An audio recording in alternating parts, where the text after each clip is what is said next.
আসসালামু আলাইকুম। Bright multimedia স্কুলের পক্ষ থেকে সকলকে শুভেচ্ছা অভিনন্দন। আজকে আমরা পদার্থবিজ্ঞানের গতির সমীকরণ নিয়ে আলোচনা করব। চলো শুরু করা যাক। তাহলে মনে করি এ একটা বস্তু, এটা একটা বস্তু এ, এর বেগ হচ্ছে মনে করি এর বেগ হচ্ছে ইউ বেগে এই চলছে। তার মানে এটি চলে এখানে আছে, একটা সময় পর আসবে, তার মানে টি সময়ে এখানে আছে, তাই আছে না? তাহলে টি সময়ে যদি এখানে আসে এর বেগ হচ্ছে কি ভি, তাহলে বস্তুটা ছিল এই থাকবে। তাহলে এখানে আসে বস্তুর বেগ হচ্ছে কি ভি, তার মানে এই থেকে এখানে বস্তুর আসতে কি লাগছে, সময় লাগছে না? তার মানে মনে করি এ একটি বস্তু ইউ আদিবেগ নিয়ে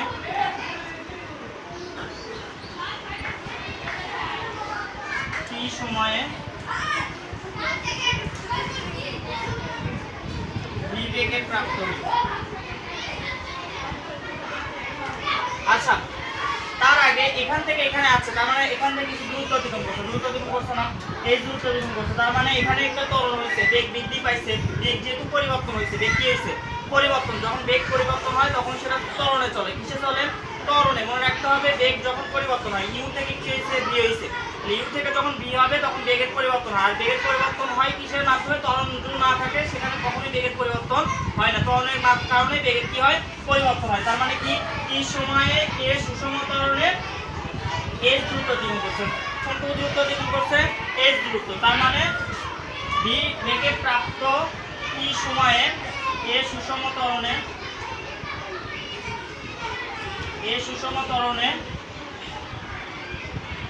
এস দ্রুত অতিক্রম করার পর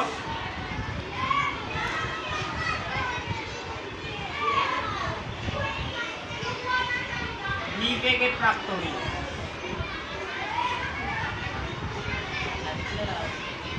ভি বেগে প্রাপ্ত হইছে। তার মানে আমরা ত্বরণের সংজ্ঞা পড়ে আছি, না? ত্বরণ কাকে বলে? বেগ বৃদ্ধির হারকে কি বলা হয়? ত্বরণ বলা হয়। তার মানে বেগ বৃদ্ধির হারকে ত্বরণ বলা হয়। যেহেতু বেগ বৃদ্ধি পায় আমরা বলছি বেগ বৃদ্ধি কাকে বলে? শেষ বেগের থেকে আগে বেগটা কি? বাদ। তার মানে বেগ বৃদ্ধির হারকে কি বলা হয়? ত্বরণ বলা হয়। তাহলে আমরা প্রথমে লিখব ত্বরণের সংজ্ঞা অনুসারে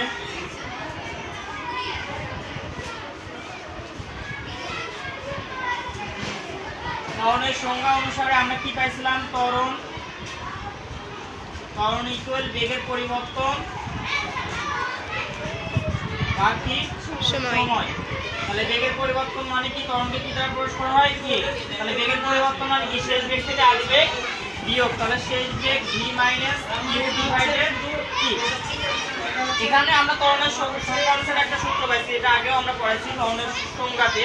তাহলে এখান থেকে আমরা ক্যালকুলেশন করব, আর গুণ করব। তাহলে এই পাশে গুণ করলে এমনিতে কিছু না, এখানে 1 আছে। তাহলে ভি মাইনাস ইউ ইকুয়াল এটি। তাহলে কি পাবো? ভি ইকুয়াল ইউ প্লাস কি এটি। আমরা যেগুলো বক্স করে দিব সেগুলো অবশ্যই মুখস্থ করব এবং মুখস্থ করব। এটা একটা সূত্র পাইলাম, ভি ইকুয়াল ইউ প্লাস কি এটি পাইলাম। তাহলে মিশিয়ে দিলাম।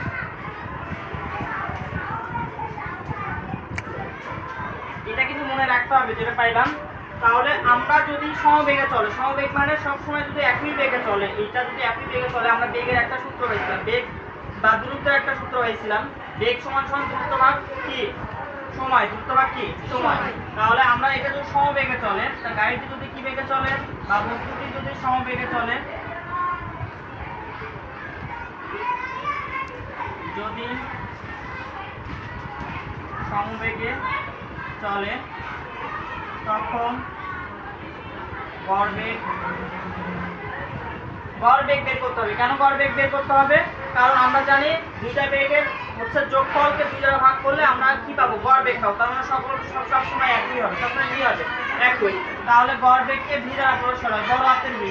তাহলে বড় হাতের ভি ইকুয়াল, তাহলে আমরা জানি গড় বেগের সূত্র ইউ প্লাস ভি। দুইটা বেগ ছিল, এখানে কয়টা বেগ আছে? দুইটা বেগ আছে না? তাহলে এই দুইটা বেগ, যেহেতু দুইটা বেগ ওই জন্য দুই দিয়ে ভাগ, কয়টা ভাগ?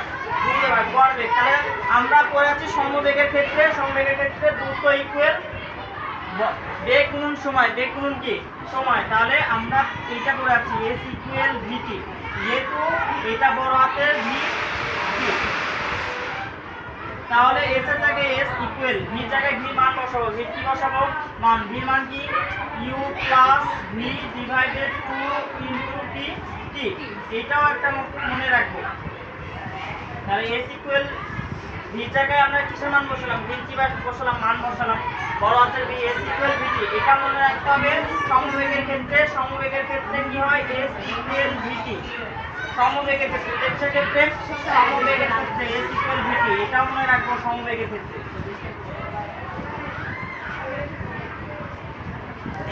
তাহলে সমবেগের ক্ষেত্রে তাহলে s ইকুয়াল এটা পাইলাম আমরা। তাহলে এখন আমরা কি করব? আমরা v এর একটা মান পাইছি। v পাইছি কিছুক্ষণ আগে। v এর একটা সূত্র পাইছিলাম v equal u plus at। v equal কি পাইছিলাম? u plus at। সেই v এর মানটা বসাবো 1 নম্বরে পাই। তাহলে s ইকুয়াল এটা লিখবো s প্লাস u প্লাস এই v এর জায়গায় v এর মান বসাবো। কিছুক্ষণ আগে সূত্র পাইছি। v সূত্র কি পাইছি? u প্লাস কি পাইছি? at ডিভাইডেড 2 ইনটু তার সাথে কি ছিল? t। আমরা সমাধান করতেছি s ইকুয়াল তাহলে কি হচ্ছে 2u plus at divided 2 t। আমরা t দিয়ে গুণ করে দিব। তাহলে s ইকুয়াল at দ্বারা at উপরের সাথে গুণ হবে। তাহলে কি হবে?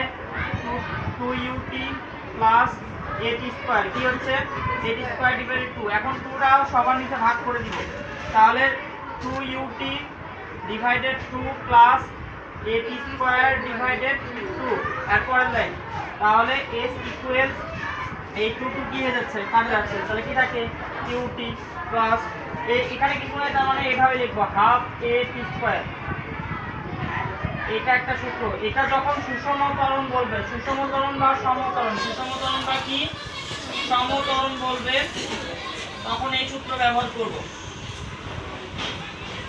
তাহলে এই পর্যন্ত করব। আচ্ছা মিশে দিলাম। তাহলে এই পাশে মিশালাম।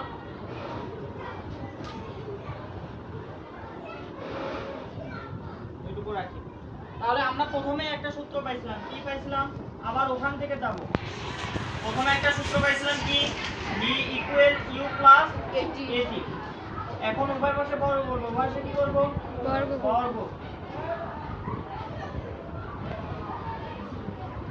উভয় পাশে বর্গ করে পাই।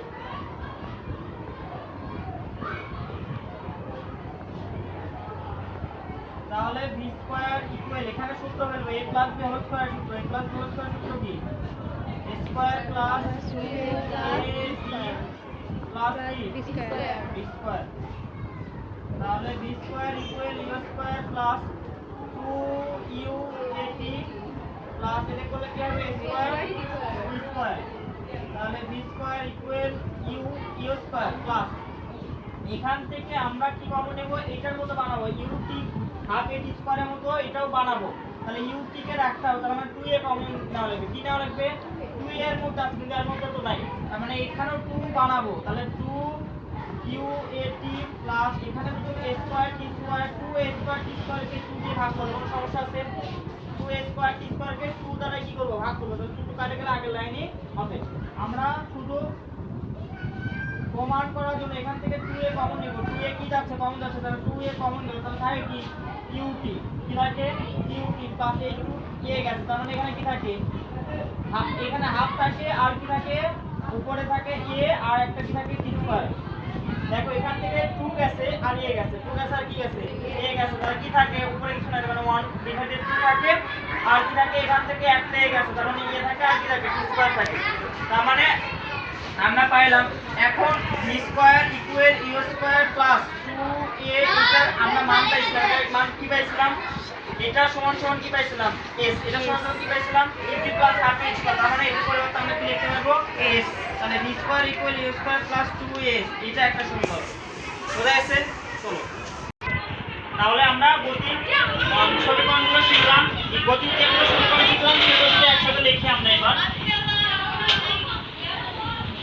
তাহলে গতির সমীকরণের যে সকল সূত্রগুলো পাইলাম আমরা সেগুলো একসাথে লিখি। তাহলে কি কি পাইছিলাম? প্রথমে পাইছিলাম a equal v minus q divided t। দ্বিতীয়ত পাইছিলাম v equal q plus at।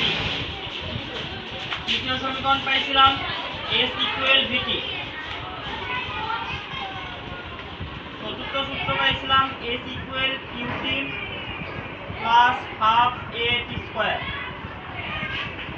পঞ্চম সূত্র পাইছিলাম আরেকটা সূত্র পাইছিলাম s equal v plus u divided 2 into t আমরা আরেকটা সূত্র পাইছিলাম v square equal u square plus 2as।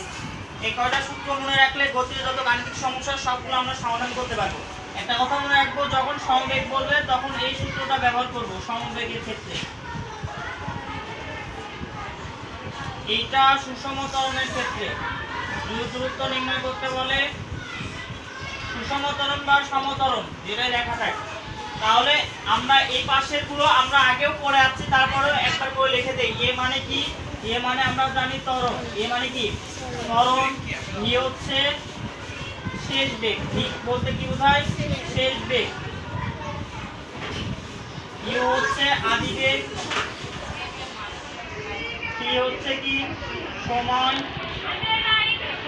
টি সময়। এই কয়টাই আছে, তাই না? এ বি ইউ এস আছে। এস হচ্ছে অতিক্রান্ত দূরত্ব। অতিক্রান্ত কি? দূরত্ব। এই কয়টা মনে রাখবো। আর হচ্ছে একটা বিষয় খুব ভালো করে মনে রাখবো, কোনো গাণিতিক সমস্যায় যদি বলে স্থির অবস্থান, কোনো গাড়ি বা কোনো বস্তু স্থির অবস্থা থেকে শুরু, স্থির অবস্থা থাকলে লেখা থাকলে ওখানে দেওয়া থাকবে না। স্থির অবস্থা লেখা থাকলে আদিবেগ 0 হবে। কি 0 হবে? আদিবেগ 0। স্থির অবস্থা লেখা থাকলে স্থির অবস্থান থাকলে কি হবে? আদিবেগ u equal 0 metre per second. আর যদি কোনো গাড়ি, চলন্ত গাড়ি ব্রেক কষে, কি কষে? ব্রেক কষে বা থেমে যায়, এরকম কোনো কিছু থাকলে, তার মানে ব্রেক কষলে শেষ বেগ 0 হবে। কি বেগ 0 হবে? শেষ বেগ v equal 0 metre per second. একটা কথা মনে রাখতে হবে, এগুলো কিন্তু প্রশ্নে আদিবেগ আর শেষ বেগ এই ক্ষেত্রে দেওয়া থাকবে না, গাণিতিক সমস্যায় দেওয়া থাকবে না। লেখা থাকবে যে কোনো বস্তু বা কোনো বাহক বা কোনো গাড়ি হচ্ছে স্থির অবস্থান থেকে লেখা থাকলেই মনে রাখতে হবে ওখানে স্থির অবস্থান দেখেই বুঝবো আদিবেগ u ইকুয়াল 0 দেওয়া আছে। ইকুয়াল কি দেওয়া আছে? 0। বা কোনো হচ্ছে পথচারীকে দেখে গাড়ি ব্রেক কষলে শেষ বেগ কি হয়ে যাবে? 0 হয়ে যাবে। এই তথ্যটা মনে রাখতে হবে।